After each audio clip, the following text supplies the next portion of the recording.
I was at a point where I was just like, okay, God, like, I'm about to cry. You know what? I'm sick of this. I'm not, if this podcast, if this podcast is going to have me emotional like this, I'm not going to do it anymore. This is the second time.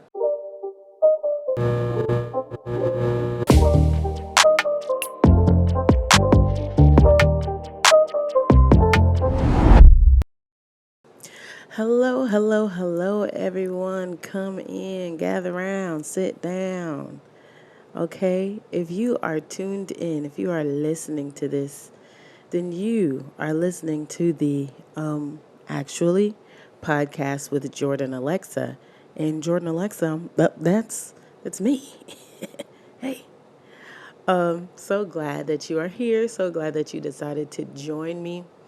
And you know what? Before I take any step further and even get started on today's episode, I got to do something. Okay. I have to say thank you. Oh my goodness. To the people who have supported me in this journey it's just started. There have been people to message me, DM me, to look me up. Oh my gosh, it's kind of scary actually. To look me up and find me and message me, or to even stop me in person and say, hey, the podcast is great, or hey, when you said this, it helped me, or hey, this made me think about. Y'all don't understand how much good it does me to hear your words, to have your support. It has been, this is just the third episode, and I've already been affected so greatly by this podcast and by what it is that you guys have to say about it. So I just wanted to start off this episode with simply saying thank you so much. Oh my goodness, thank you. Y'all don't have to listen to me gab at all. Y'all have to listen to me talk about nothing. And you chose, oh, my foot. Oops. I hope it ain't ashy. But y'all chose to tune in and listen to me gab about whatever it is I'm talking about. And I'm just so thankful for you. And I love you for it. So now we can get into the episode, which, to be honest, I don't know what this episode gonna entail. Cause yeah.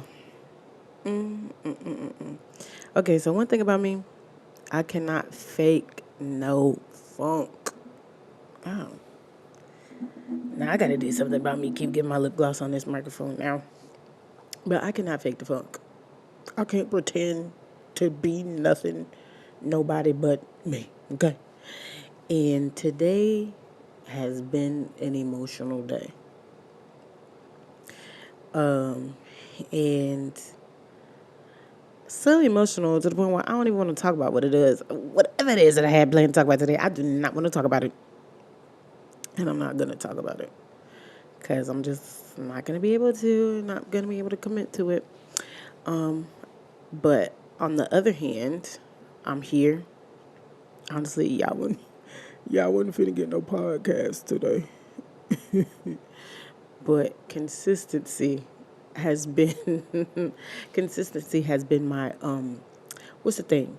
Not mantra, but it has been my thing lately. Always remain consistent, remain consistent, remain consistent. And so here we are. And so, like I was saying, today has been an emotional day for me. And I guess I'm just going to sit here and talk about, I guess, what it is that I've been thinking about and dealing with, because I feel like somebody can relate. I pray that somebody can relate, because if not, y'all gonna be sitting here saying, what is this guy talking about? She is just crazy. What is she saying? Nobody feels like that. And if that's true, well then so be it. But anyways, like I was saying, today has been an emotional day. And you know what? Look, I'm going to try to put all of this into words the best that I can. Okay. To describe how it is that I'm feeling, and it ain't just today. This is more like this. I get like this every now and again. It pops up because I'm a person. I believe that when it comes to greatness, or being great, or creating something great, or making something great, I believe that greatness just happens. I believe that there are people who literally be like, "Oh, I want to do this," and they do it, and it just turns out to be a phenomenal thing. I feel like there's greatness that is calculated, like, kind of like, oh, we'll put two and two together, we do this, we do that, and it is the perfect formula to create something great, and it just happens. And then I believe that there are, for some people, greatness does happen for them, but before it even gets to that place, there is something that I like to call the burden to be great. And that is something that I may got that. I don't know if it's a disease. I don't know what it is, but I think I got it. And okay, so when I was a little girl, when I was little, I remember the first ever, hold up. I remember the first ever career day that we did in kindergarten. And I randomly think about it to this day because that day was that day was such an emotional roller coaster for me because on that day, what they did was they went around the room and they're like, all right, boys and girls. So it was my kindergarten teacher, Miss Omar. Now, I had two kindergarten teachers. One was named Miss Omar and one was named Miss Owens at Nesbitt Elementary. And they went around the room and they were like, all right, so we're going to talk about, I don't know if it was like what you want to be when you grow up or whatever. And so, different kids were saying different things. Somebody's like, I want to be a teacher. And then somebody else was like, I want to be a trash man. And then somebody else would be like, I want to be a doctor.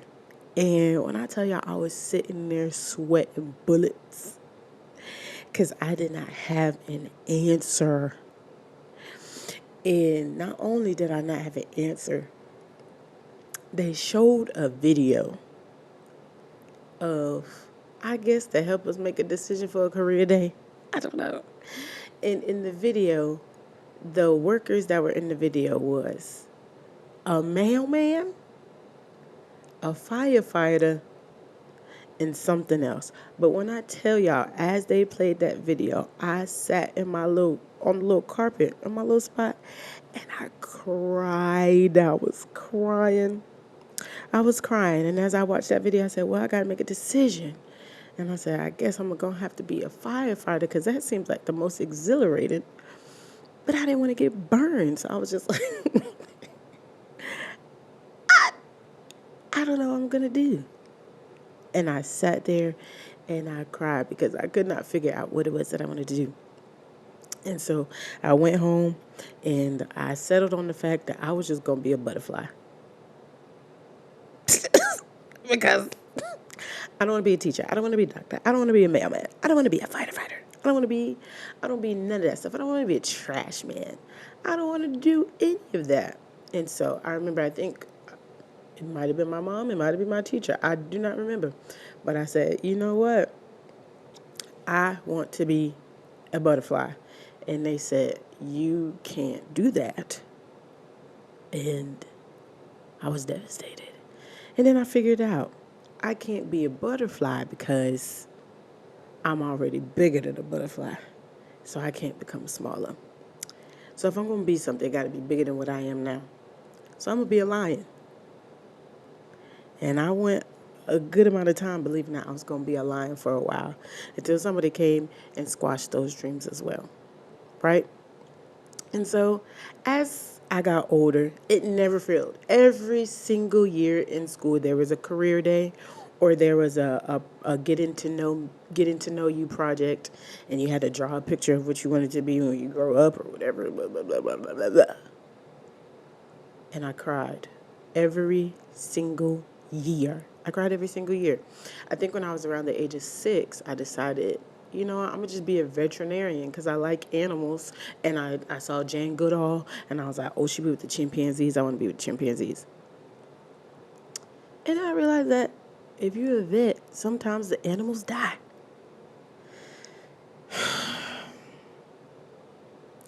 And so, as a child, I always knew that I did not want to be regular. I did not want to have a regular job. I didn't want to do anything ordinary. But it was something that literally gave me pain in my body. Oh, I was afflicted by this feeling, right? And it wasn't until I got older, much older, and I realized that I think that that pain was this burden to be great.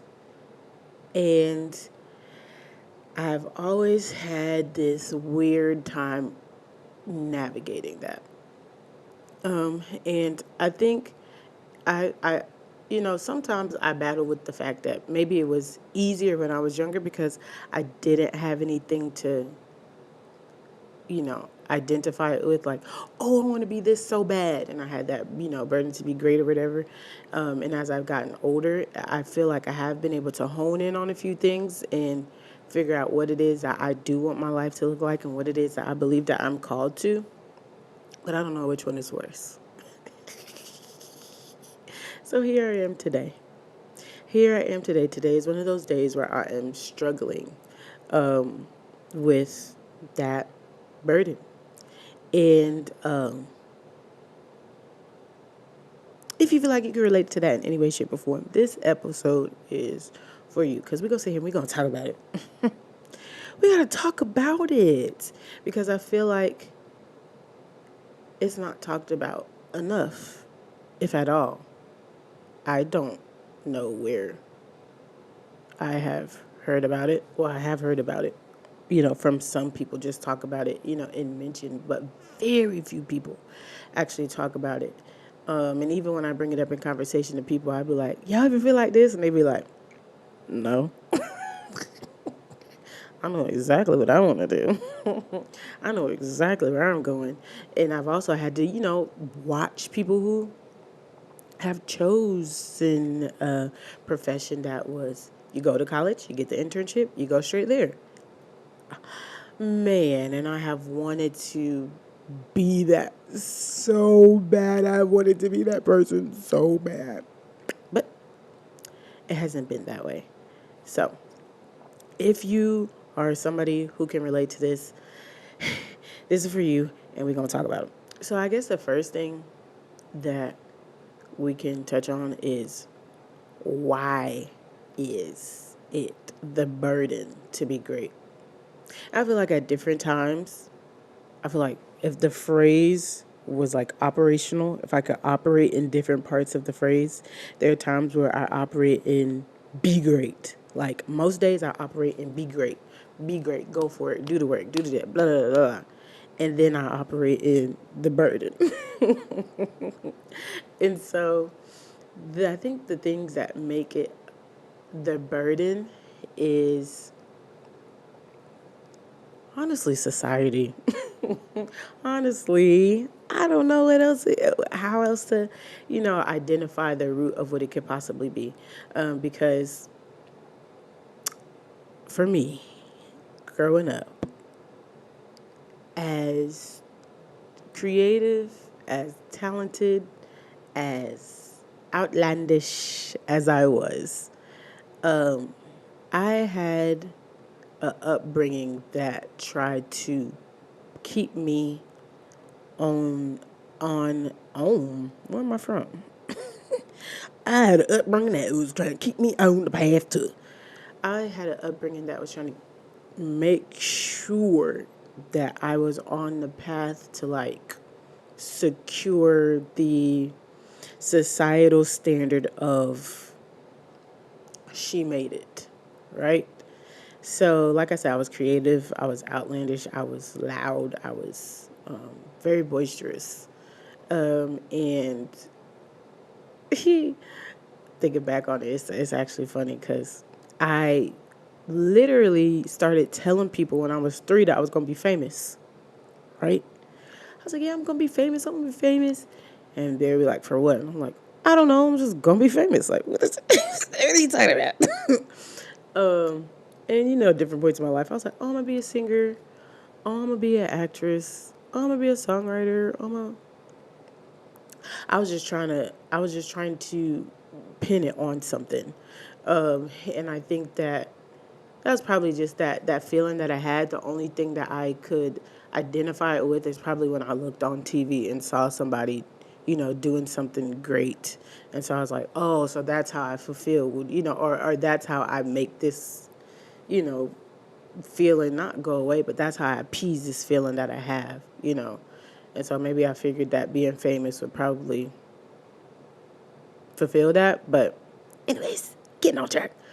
Um, I had an upbringing that was like, you gonna go to school, you gonna make these good grades, you gonna go to college, you gonna get in corporate America, and you are gonna live a life of perfection.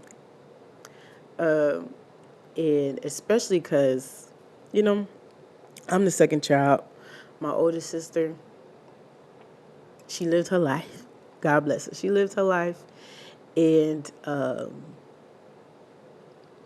she lived her life, and that left me the second child. It's like everything that she did, they was like, all right, she did this, so you can't do that. She did this, so you can't do that.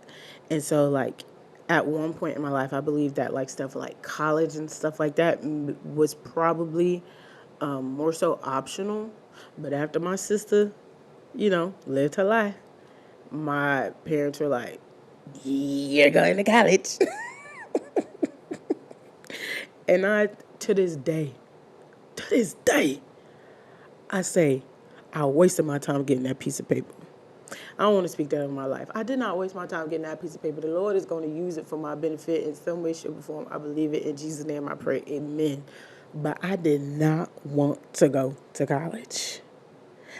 I didn't. But anyways, my life was shaped to be perfect. And anything that I said that might have been creative or showed me going in a direction that may have been unorthodox. I hope that's right. Unorthodox or untraditional. It was met with such combat. Like, no, you're not going to do that. If you go in that direction, you think you're going to. Like, at one point, I wanted to be a music producer. I don't know. And I don't know where that came from. I just love music. And it was said, like, you're going to try to do music and you're just going to end up being a music teacher. First of all, if you're a music teacher, God bless you because you do something really amazing, number one. So, no shade to y'all. Number two, why would you say that to a dreaming child, right? So, the burden to be great is a burden because of society. Society has this, this standard of what making it looks like, and also it could be your environment. For me, it was my upbringing, and the strive for perfection and stuff like that. Even to the point where I thought at one point that the feeling that I had came from that. So like, there was a high standard in my household. And so I was like, well, maybe this feeling that that I have is not necessarily this burn to do great. Maybe it's not necessarily something that's driving me or pushing me in a direction. Maybe it's just something that is as a result of, there being a high standard of me. And then I realized, looking back, like when I would say I was going to be famous, there was a joke, or when I would say I was going to be a songwriter, Child, they say all types of stuff. So then I said, no, it couldn't possibly come from there. Couldn't possibly come from there. It couldn't possibly come from that place. And so I really, the whole burden to be great thing at one point sit me in this whirlwind of like,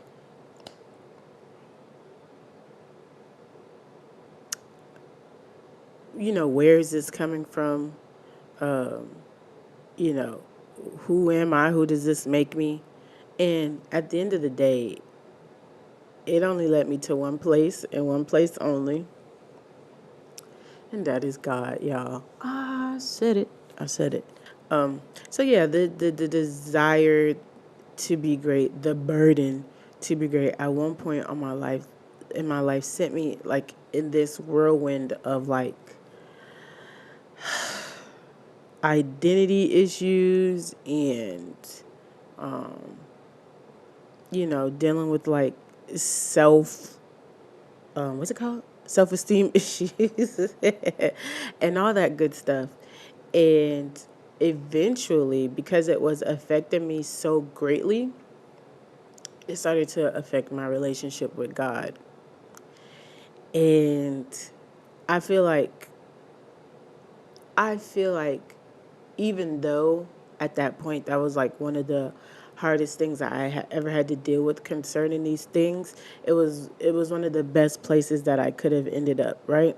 So, the burden to be great affected my relationship with God because I I felt like I was, if you listen to the first episode, I talked about how I've like had to experience like a lot of disappointment and stuff like that. And so that led me to feel like I was like doing stuff on my own.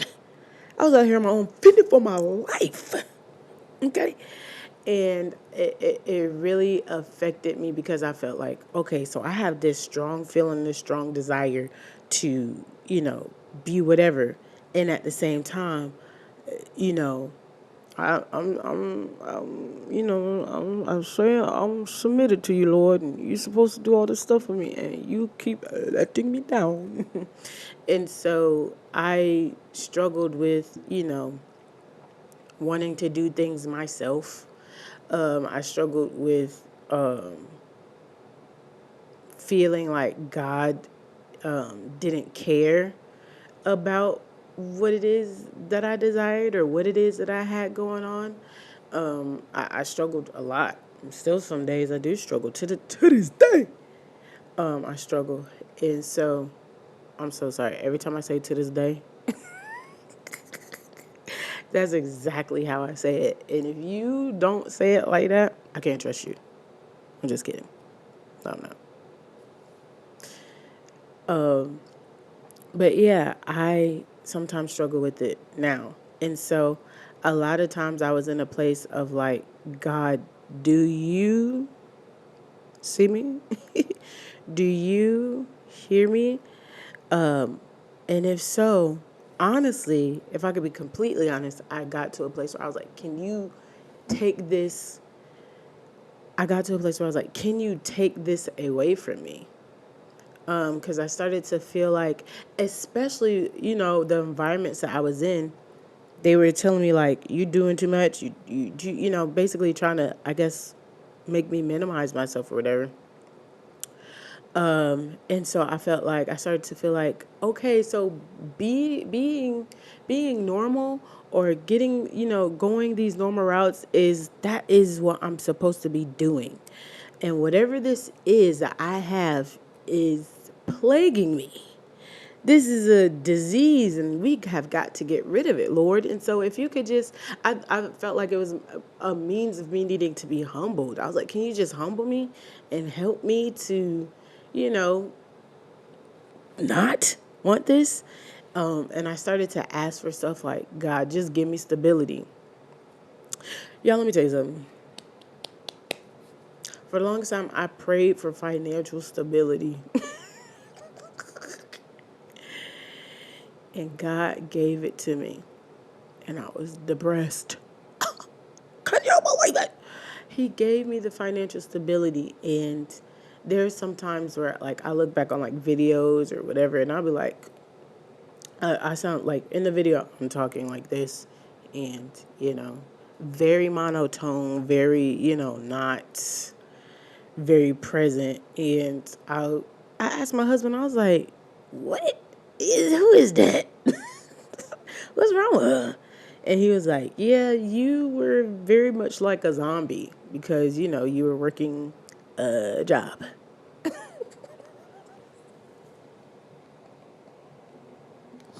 Y'all, not because something bad happened, not because I'm sorry, because it's funny to me. Like, I'm the kind of person I don't want to work no job. I will. I work a job right now. I work a job right now.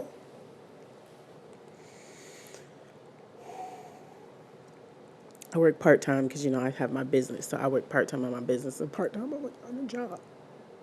And when the Lord frees me, I don't like to work, but I will. Clearly. And so he was like, yeah, you had a job. And so I was a zombie and I was in survival mode, but I had money and I was on Amazon every day. Ooh, Jeff Bezos got my money real bad. I was on Amazon every day, probably trying to make myself happy. But I was like, God, can you take this away? Can you just allow me to be normal? And I started asking for stuff like for financial, stability and for, basically everything that I asked for that I thought, okay, God, this, if I could just get this, I could be fine. Like I can just ignore this and put this in the back of my head and I can just forget it. He gave it to me. And that feeling did not go away. It didn't go away. It didn't go away one bit. And so I got to a place where it was just like, okay, God, so what do you want me to do? What do you want me to do? Which eventually, led me down the path of starting my business or whatever and blah, blah, blah. But of course, that's not where it ends. And so, I was at a point where I was just like, okay, God, like, I'm about to cry. You know what? I'm sick of this. I'm not, if this podcast,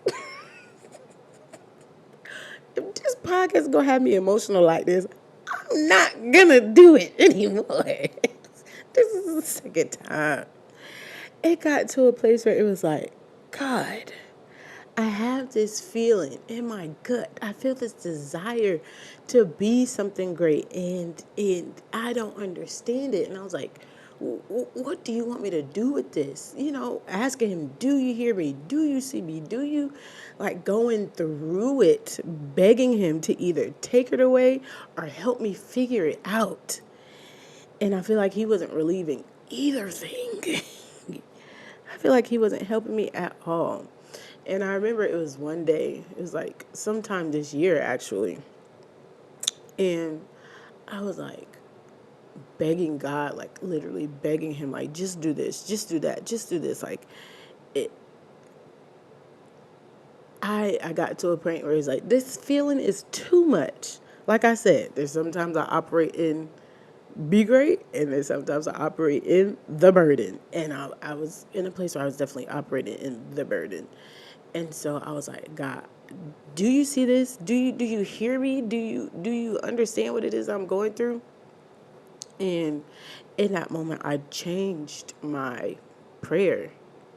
And I was thinking about where my life would be if I had made it to that place that I see in my mind, right? Why am I about to cry? I'm not doing this podcast no more. This is it. This is the last episode because I almost cried on the first one and now I'm actually crying on this one. And I'm not doing this no more. After this is done, I'm lying. But I was like, whew. I started to envision what it is that my life looked like operating in, you know, the place that I guess I believe greatness was.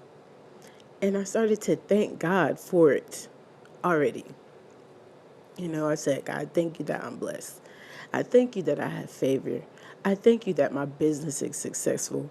I thank you that I have a sound mind. I thank you that my family is, just going through all these things of what I believe that a great life would entail. And in that moment, guys, woo, let me tell you something. I knew that God loved me. Like I knew in my mind and I knew in my heart that God loves me. But in that moment, I feel like God allowed me to feel his love for me on like a different level. And I never felt it like that before. Ain't no point in tapping your face. Ain't no point in tapping your face. You crying now, girl. It's done. It's a done deal. He allowed for me to feel his love for me, and it wasn't only something that I could feel physically, but it felt like I was in it. Like I felt like I was in his love. Like it was literally something that I could, like the way I'm in this room right now is I felt like I was in his love. And he was like expressing to me like the things that concern you concern me too. And he allowed me to feel his concern for me. And he allowed me to feel how deeply he cares about my desires and what it is that I see for my life. And he said, that's from me. That feeling that you feel is from me. Right? And I need some tissue. Where is my husband, y'all? My husband's supposed to be sitting right here, and he went to go make himself some noodles. And now I need tissue. Nicholas, you're supposed to be here to hand me tissue. And you upstairs eating. Um,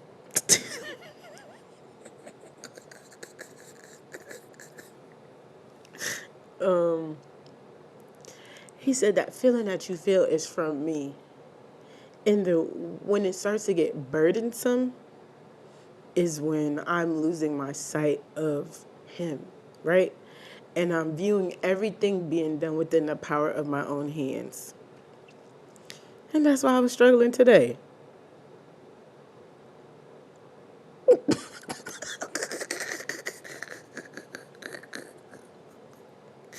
me tell you something.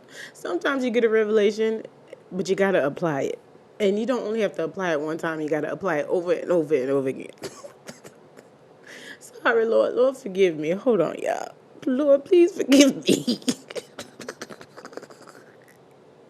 For losing sight of who you are in my life and forgetting that you are in charge and viewing the work of my hands be it what leads my life. I apologize, I repent, and I promise I'll do better. Continue to convict me. In Jesus' name, pray, amen. Yo. That's what's wrong with me today. Well, I guess we keep talking about it. So anytime I start to think of things being done within the means of myself or what it is that I can do with my own hands, that's when it is a burden, right? And so I feel better. The power of God is real. I feel better. But that's when it feels burdensome. And so God literally was allowing me to feel how important, he's just as important it is to you, it's important to me. And the reason why you feel that is because I'm pulling you in a direction. I'm not going to allow for you to get comfortable in living a normal life. And I put quotations around normal because there's some people, for people who like literally can get up and go to work and come home and like sit on the couch and just, watch TV and enjoy your life and then go back to work and be fine. I'm jealous of you. Jordan, don't cry again because you're not supposed to operate in jealousy. But I'm jealous of you guys. I'm so jealous. And you guys are cool because you can get up and be like, you can be so happy with the simplicities in life. And you're not like a crazy person like me who wants to freaking jump off of skyscrapers. I don't. I'm afraid of heights, but like do all this crazy stuff. Anyways, that's why I put quotations around normal life.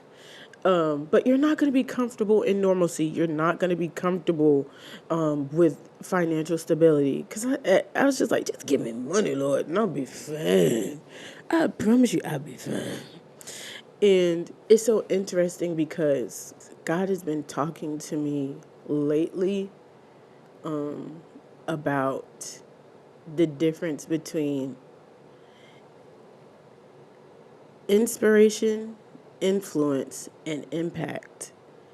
And if you asked me when I was younger, like when I did not know what I wanted to do, I need tissue. Like these tears are just sitting on my face. Sorry. Sorry, y'all.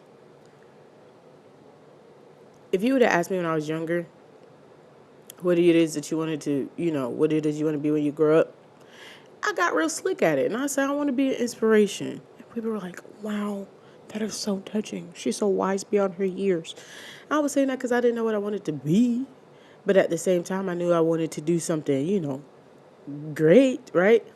And so inspiration is a level in which, somebody can see you and they can be affected by what it is that you've done, whether that be at a distance, whether that be close, whether that be whatever. Influence is something that's it's like kind of like a step further. Like somebody can literally study you and study what it is that you do, or just be impacted by you on a greater scale than just inspiration. Like it's not just like oh wow, she's doing that, I want to do that too. It's like, oh wow, she's doing that, okay, she's doing it like this, okay, okay, I want to eat. And then impact is where literally something you're doing is touching somebody, whether that be physically, whether that be you actually literally speaking into. Impact is something that actually changes the trajectory of people's lives. And I think that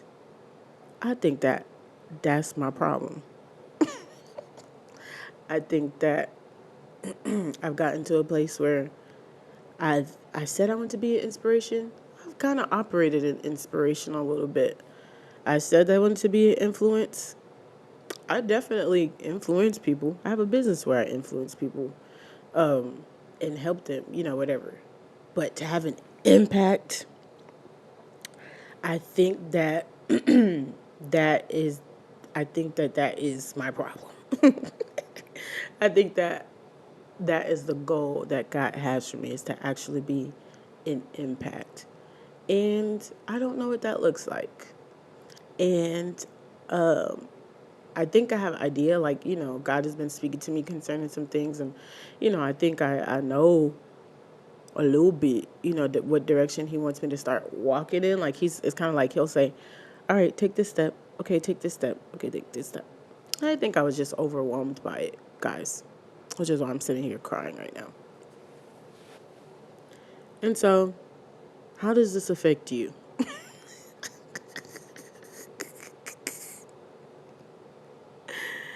Understand that if you feel the burning desire, this thing that one, like, if you wake up in the middle of the night and you cannot rest and you toss and turn because there is something in you that's saying, you're bigger than this. You're bigger than this. It's for a reason. And you may not know what that reason is, but give that feeling to God. Sit at his feet, sit at his feet and figure out what it is that he is trying to say to you. and what direction he's trying to take you in. Because he's going to be the only one to help you see it. And also, I just want you to know that you are not alone if you do feel this way. And if nobody feels this way, then I'm alone. I'm alone. First of all, can I just say, I don't cry often. So when I do cry, it's drastic. It's to the point where some people have seen me cry and they laugh. They can't help but laugh because it really is drastic. But you're not alone. And so I think I got on this podcast to get a whooping from the Lord and to get checked in front of you. And hopefully it helped you in some way, shape, or form. Hopefully it helped you in some way, shape, or form. God, if you have this feeling, He gave that feeling to you. So whatever it is that you have a desire to do, whatever it is that you see, whatever it is that you feel, whatever it is that it's kind of like, I see it and I know it can work, but I don't see how I can do it. Don't worry about how it is that you can do it. Just know that it is there for a reason. And God put it there for a reason. And He gave it to you for a reason. I was talking to my husband about, what if, God gives us certain desires to go into certain places and certain industries because of how we're wired, right? And so I'm very much wired to tell the truth and I've been known to, can I get some tissue? Like, dang, where's my husband? Shoot. This man left me for dead. Y'all, if I look crazy, then so be it. So be it. It's all right. I'm very much the person I've been known to go into places and shake them up or to disturb things. And so I feel like, what if God gives you desires to go into certain places, into certain industries, because you're the kind of person that will go into that place and do what it is that needs to be done? Not necessarily for your benefit, not necessarily for you to be whatever, because I mean, I'm sure you'll benefit from it, in some way, shape, or form.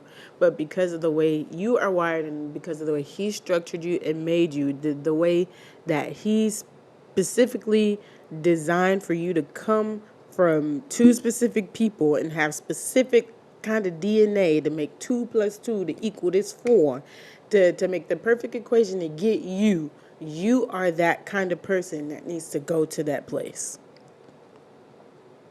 Right? And for me, it allows for me not to selfishly think about me or, oh, if I go there, what are people going to think? Or if I do this, what are you do? It's not about me at the end of the day. It's not about me. It's not about you. It's not about us. It's not about we. Okay? If God put something in your heart, it is for you to do it. Period. Periodontal. Period. And that's it. And you cannot do it without Him.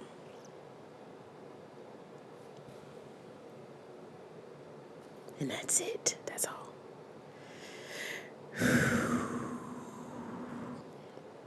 For all I know, that was gibberish. Everything I said didn't make no sense. If it doesn't help you, it helped me. So thank you so much for listening. Thank you so much for being here. Thank you so much for your support. Once again, if you want to, go ahead and follow me on Instagram @_JordanAlexa. DM me, talk to me, let me know what's up. let me know if there's anything that you want to talk about specifically. And yeah, thank you so much for listening. I hope you come back.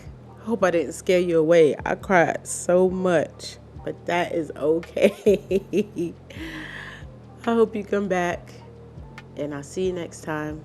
I love you so much. This is Actually with Jordan Alexa.